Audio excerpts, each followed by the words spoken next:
आन्दोलनको 14औं दिन शिक्षकहरूको आन्दोलनले माइतीघर पुरै सडक चाहिँ ठप बस बानेश्वर माइतीघर मण्डलादेखि यता पुरै यो सडक खाली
राष्ट्रिय अध्यक्ष हो र हाम्रो ट्रेड युनियन हो यो।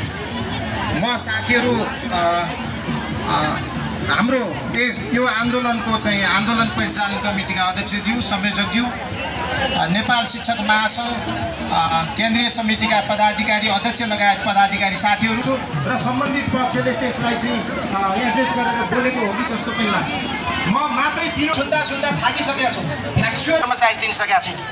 राज्यले तत्काल व्यवस्था गर्नुपर्छ। यो न त यो देशलाई बर्बाद पार्नको लागि तपाईहरुलाई जान्छ त्यसको जसको भागी तपाईहरु हुनुपर्छ।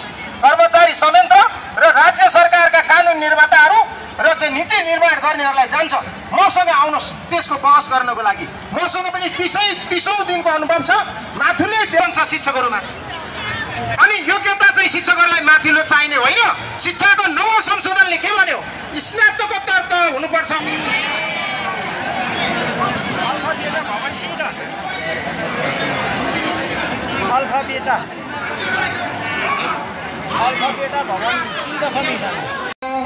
हाम्रो देन ठुलो छ यो धरणीमा ज्ञानका पुष्कर शिक्षा ऐन नयाँ प्रकाशित गरी चाँडो बिदाई गर।